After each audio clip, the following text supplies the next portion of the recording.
Today I'm going to be breaking down a song called Prison Strip from the Umineko When They Cry series original soundtrack. This is a coffee personal request that comes from State, so thank you very much for your incredible support. And boom!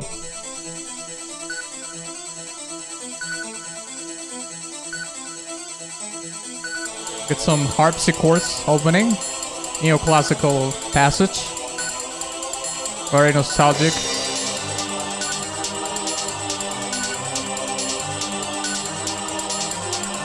There's a ping pong instrument going on.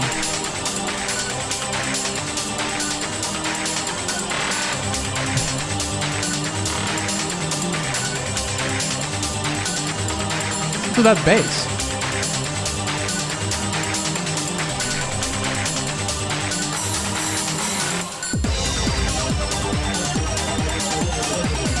Oh!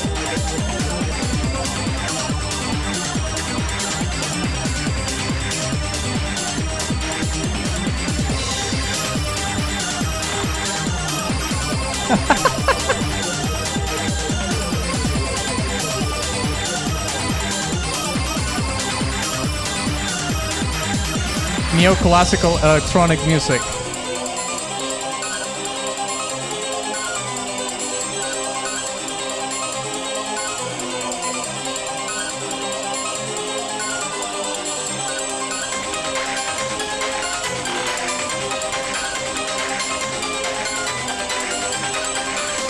This is incredible. That snare arrangement reminds me so much of the 2000s progressive house thing that was going on at that time.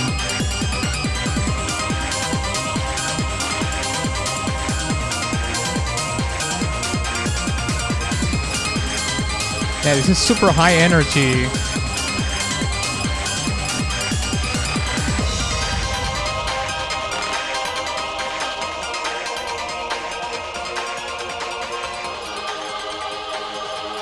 Making a transition towards some choir pads. Opening space to build the song again. You know, it releases the energy, it's going to build it again.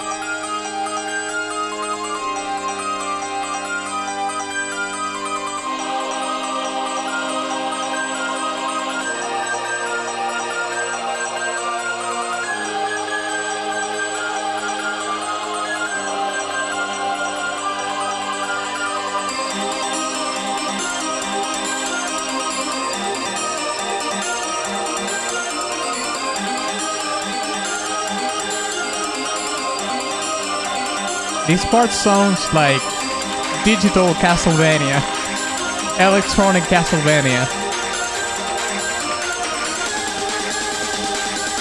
Again, the snare, late 90s, early 2000s transition.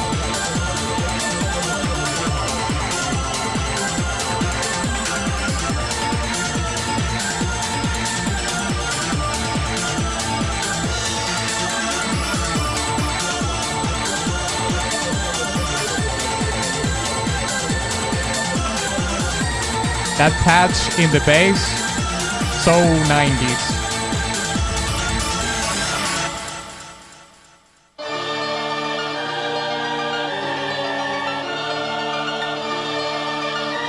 Now we have a piano. I think it's doing some arpeggios there.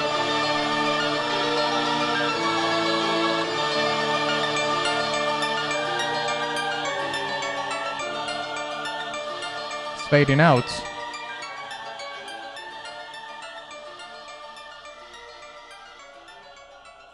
Okay, this is probably unresolved. Something comes after this. All right, there it is. I really enjoyed this track. The harpsichords were amazing. So let's break it down. The first thing that I would like to talk about the song is that it caught me by surprise because we opened the song with the harpsichord playing this beautiful neoclassical arrangement. But then the song starts adding layers, these synthetic layers, because 90% of the song is basically, you know, an electronic track. And it kind of threw me off a little bit. Not in a bad way, obviously. It was just like, I thought I figured the song out just by the intro, but it proved me wrong later, which is obviously pretty cool. But one of the things that I really, really like about this is that, in a sense, this song is like a dark Eurodance song. A lot of characteristics that this genre of music has. And it actually has patches used in the song that were very popular in the mid to late 90s to bleeding a little bit into the early 2000s. But you know, among of these characteristics or elements that are very much from the Eurodance, it's very upbeat, number one. High energy, we have that covered in this song too. It's very melodically pleasant. It has a little bit of that in the Eurodance, but that comes mainly from the neoclassical element that we hear in the song. You know, we have a lot of pedal notes, arpeggios, intervallic melodies, and it becomes like this very lush melodic experience. Now, diving a little bit more into the synthetic realm of the song, which is pretty much the vast majority of it, I would say that the composer made a really good job in making patterns that otherwise would be very repetitive, or they are in fact very repetitive, but they don't feel repetitive because the composer did certain things, not only in the way the synthesizers sound, but also how they are mixed and arranged within the mixing of the pre-production of the song itself. You know, some of the quintessential things that electronic music has. There's, for example, in the drum samples, you know, you have this very pounding drum bass sample that goes along with the a very straightforward pattern, right? Like a, you know, that goes on and on and on, which is very, it's very ingrained in the electronic music overall, I would say. But you also have these snare arrangements that they sound so inhuman at the same time because they are so fast. Like we have snare rolls doing snare rolls that are used to do transitions, but they are 30-second note strokes. So they are insanely fast. You know, maybe someone out there can play those kind of things in real life. But those little details here and there are the sort of the liberties that composers have the option to do, because at the end of the day it's a machine that is playing the thing. You know, it's a drum sample, it's not a human that is going to play that. So you take the liberty to maybe write and compose things that maybe there's a possibility that they are not humanly possible to play, but since this is an electronic song, might as well.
Now, to finalize my commentary, I just would like to say that the bass is probably one of the things that I enjoy the most in this song, because it's not relegated to only just feel the low end with the root notes of the chord progressions and whatnot. it's actually doing some really interesting things. It serves as a counterpoint element of or as a counter melody in some parts. You can hear it in the intro of the song itself. Music in general is based on patterns, but electronic music also, it's like a one-up in that sense. But you can hear in the song that the bass not always sounds the same, and it's not always, the sound doesn't come always from the same place, and that happens with other instruments too. But you will hear that, for example, at the beginning of a song, the sound of the bass, it sounds kind of muffled. But as the song carries on, nearly towards the end, the sound of the bass actually sounds drastically, and it sounds kind of bubbly. And those kind of creative decisions are the ones that make a pattern that otherwise could sound repetitive and kind of boring. You know, maybe you feel like you figure out the song in something completely different, because it's taking the exact same pattern, but it's changing or tweaking certain things. Where the sound comes from, if from the left hand, or it's doing kind of a ping pong effect, or you modify the patch drastically so it plays the same pattern but with a different sound, you know what I mean? So I think I'm gonna give this song an A tier. But hey, if you enjoyed this video, don't forget to check this other breakdown that I did, and if you want to support my work further, check the support section in the description of this video, where you can find my Patreon and all the other links, alright? Thank you very much.